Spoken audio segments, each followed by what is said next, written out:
శ్రీ గురుభ్యో నమః. నా పేరు రామ్జీ.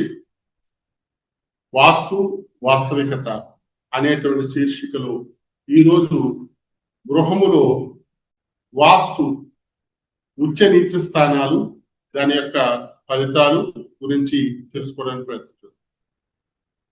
సాధారణంగా ఒక ఇంటిలో ఉన్నప్పుడు ఒక వ్యక్తికి మంచి జరిగితే అది తన ప్రభావం కింద, చెడు జరిగితే గృహం యొక్క ప్రభావం కింద చెప్పుకోవడం పరిపాటి. అంటే మంచి జరిగితే నేను, మంచి జరగకపోతే పక్కవాడు అనేటువంటి స్థితిలో మనిషి మసులుతూ ఉన్నాడు. అయితే వాస్తు శాస్త్రంలో ఎటువంటి ప్రాంతంలో, ఎటువంటి ప్రదేశంలో ఆ వాయు ప్రసరణ అనేటువంటిది ఉంటే ఎటువంటి ఫలితాలు కలుగుతాయి? దాని వాయు ప్రసరణ అనే కన్నా సింహద్వారము లేదా రాకపోకల మార్గము ఇటువైపు ఉంటే మంచిది, ఇటువైపు ఉంటే మంచిది కాదు అనేటువంటి విషయాల్ని ఉచ్చస్థానము, నీచస్థానము అనేటువంటి శీర్షికలో తెలుసుకోవడానికి ప్రయత్నించాను. సాధారణంగా ఒక సమాంతరంగా ఉండేటువంటి, సమతలంగా ఉండేటువంటి ఒక నేలని చూసినప్పుడు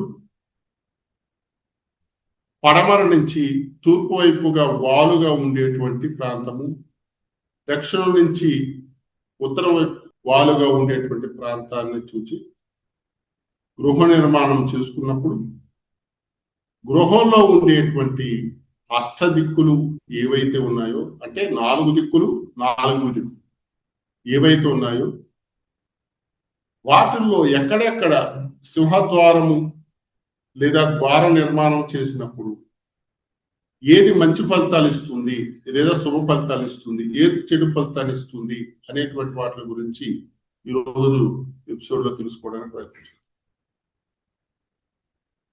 ప్రపంచమే పరమాత్మ యొక్క స్వరూపంగా చూసినప్పుడు ప్రపంచంలో ఉండే అన్ని వస్తువుల మీద కూడా పరమాత్మ ప్రభావం ఉండి తీరుతుంది. భూఅయస్కాంత క్షేత్రంలో కట్టినటువంటి ఇల్లు గాని, నిర్మాణము గాని శుభమైనటువంటి మానసిక స్థితిని లేదా తృప్తికరమైనటువంటి మానసిక స్థితిని ఇవ్వాలి అంటే రాకపోకల మార్గాలు సవ్యంగా ఉండాలి. ఏ రాకపోకల మార్గాలు అంటే మొట్టమొదటిగా గాలి, వెలుతురు, ఈ రెండు కూడా ఇప్పుడు కూడా సరళంగా వెళ్ళాలి. అంటే ఎటువంటి అడ్డంకులు లేకుండా ప్రయాణం చేసేలాగా ఉండాలి. మరి ఇలాంటి వాటికి వాస్తుశాస్త్రంలో చెప్పినటువంటి విషయాలు ఏమిటంటే ఉచ్చ స్థానాలు, నీచ స్థానాలు అని ఒక శీర్షిక పెట్టడం జరిగింది. మరి ఉచ్చ స్థానము అంటే మాటలోనే ఉంది కదా, ఉచ్చము అంటే గొప్పగా, నీచము అంటే అధమంగా, నీచంగా, తక్కువగా, అంటే చెడు ఫలితాలు ఇచ్చేటువంటివి, ఉత్తమ ఫలితాలు ఇచ్చేవి.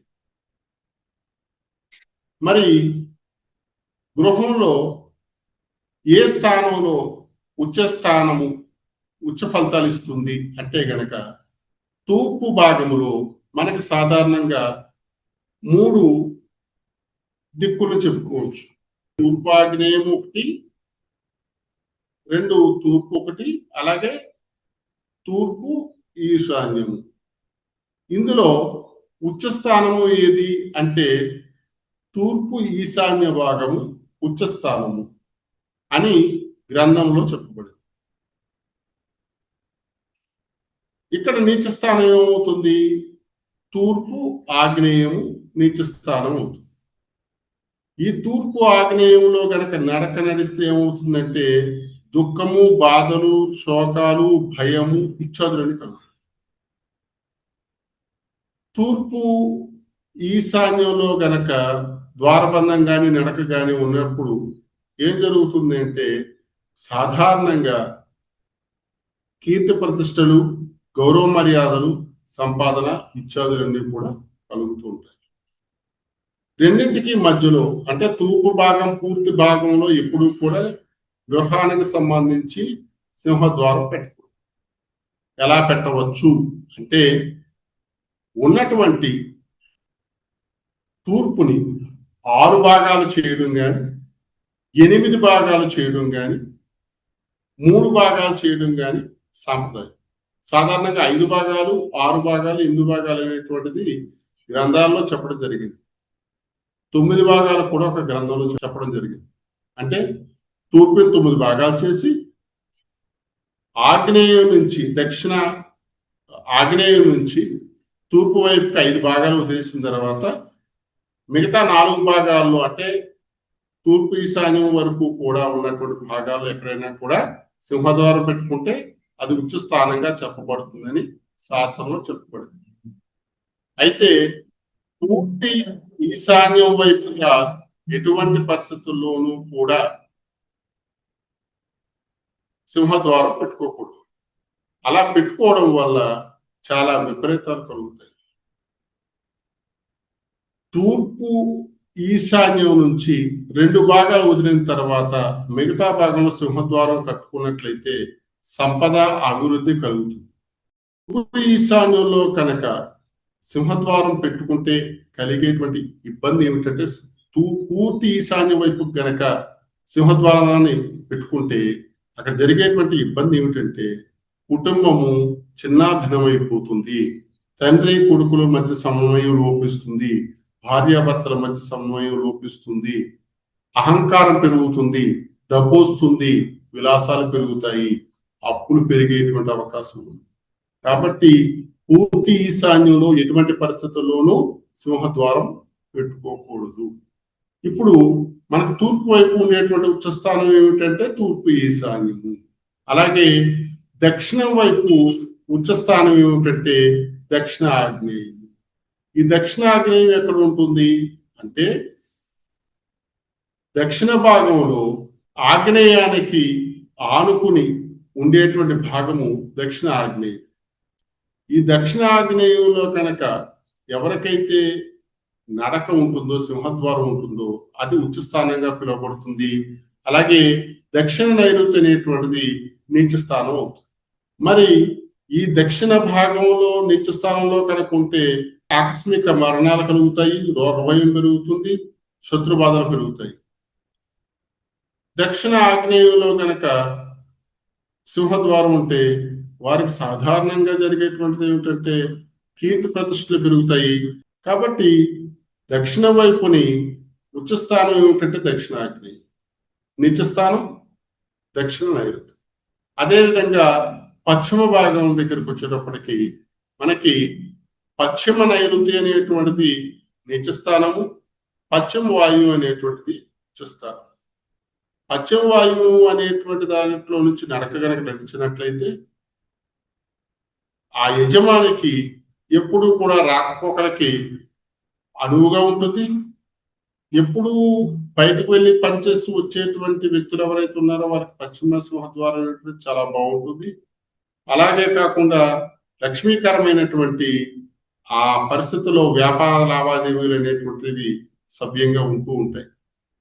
అదే కాకుండా ఈ పశ్చిమ నైరుతి భాగంలో కనుక సింహద్వారం ఉన్నట్లయితే యజమాని గాని యజమానురాలు గాని అర్ధాయుష్కులోనే చనిపోవడం జరుగుతుంది. ఎప్పుడు ఏదో రోగంతోనే ఉంటూ ఉంటారు. కాబట్టి అది నీచస్థానం. ఇక 4వ ఉచ్చస్థానం అయినటువంటిది మనకి ఉత్తరానికి సంబంధించినటువంటిది ఉత్తర ఈశాన్యంలో ఉండేటువంటి సింహద్వారం. ఈ ఉత్తర ఈశాన్యంలో సింహద్వారం ఉన్నట్లయితే ఆ యజమాని గాని యజమానురాలు గాని ఎప్పుడూ కూడా కలకల్లాడుతూ ఆనందంగా ఉంటారు. కానీ పూర్తిగా ఈశాన్యం వైపుగా ఎటువంటి పరిస్థితుల్లో ఇందాక నేను తూర్పు వైపు చెప్పినటువంటి పరిస్థితుల్ని అనుకరించి పూర్తి ఉత్తర ఈశాన్యం వైపుని సింహద్వారం గాని మెట్లు గాని పెట్టుకోకూడదు. ఆ పెట్టుకున్నట్లయితే అధికమైనటువంటి అధికారకాంక్ష మోహము పెరిగి అప్పుపాలయ్యి జీవితం చిన్నాభిన్నమైంది. కాబట్టి పూర్తిగా ఉత్తర ఈశాన్యము ఉచ్చస్థానమైనప్పటికీ కూడా మొత్తం ఉత్తరాన్ని ఒక 8 భాగాలు చేసుకుని ఆ 8 భాగాల్లో 5 భాగాలు విడిచిపెట్టి మిగతా భాగాలలో ఆ ఈశాన్యం వైపు ఒక భాగాన్ని విడిచిపెట్టి మిగతా భాగాల్లో ఎక్కడైనా సరే సింహద్వారం పెట్టుకుంటే అది ఉచ్చ స్థానం కింద పరిగణించబడుతుంది. కాబట్టి ఇలా ఉచ్చ స్థానం అయినప్పుడు నిత్య స్థానం ఏమవుతుంది? ఖచ్చితంగా ఉత్తర వాయువ్యం అవుతుంది. ఆ ఉత్తర వాయువ్యంలో కనుక మీకు సింహద్వారం ఉన్నట్లయితే ఏమవుతుందంటే రుణ బాధలు పెరిగిపోతాయి, అప్పుల్లో ఉంటారు, ఎప్పుడూ తిరుగుతూ ఉంటారు, పని పాటు ఏమీ ఉండదు. అంటే రాబడి కన్నా పోబడి ఎక్కువ ఉంటుంది. యజమాని ఎప్పుడూ కూడా ఎలా ఉంటారంటే ఏ పని పాటు లేకుండా. అలాగే పశ్చిమ నైరుతిలో ఉన్నప్పుడు కూడా యజమాని తిరిగి పడుకోవడం తప్ప ఇంకేం చేయడు. కాబట్టి వాస్తు ప్రకారంగా గృహ యజమానికి ప్రధానమైనటువంటి ఇబ్బందులు ఏమున్నాయనేటువంటిది ఈ శీర్షికలో మనం తెలుసుకోవడానికి ప్రయత్నం చేశాం. ఉచ్చ స్థానాలు తూర్పు వైపు తూర్పు ఈశాన్యము, ఉత్తరం వైపు ఉత్తర ఈశాన్యము, పశ్చిమ వైపు పశ్చిమ వాయువ్యము, దక్షిణ వైపు దక్షిణ ఆగ్నేయము ఉచ్చ స్థానాలు. అలాగే గృహంలో నిత్య స్థానాలు ఏమిటంటే తూర్పు వైపు తూర్పు ఆగ్నేయము, దక్షిణం వైపు దక్షిణ నైరుతి, పశ్చిమ వైపు పశ్చిమ నైరుతి, అలాగే ఉత్తరం వైపు ఉత్తర వాయువ్యం అనేటువంటిది నీచ స్థానాలుగా చెప్పబడింది. మనకి అష్టదిక్కులు, అష్టైశ్వర్యాలు, అష్టదరిద్రాలు కూడా అందులోనే ఉంటాయి. ఏ దిక్కు ఏ ఎత్తులో ఉండాలి, ఏది పల్లంగా ఉండాలి, ఎంత పల్లంగా ఉండాలి, ఎలాగ ఉండాలి అనేటువంటిది మళ్ళీ యొక్క ఎపిసోడ్ లో తెలుసుకోవడానికి ప్రయత్నం చేద్దాము. ఈరోజు మనం దిక్కులకు సంబంధించినటువంటి విషయాలు తెలుసుకున్నాం కదా. మరొక ఎపిసోడ్లో మరొక విషయం గురించి తెలుసుకోవడానికి ప్రయత్నం చేద్దాము. సెలవు, నమస్కారం.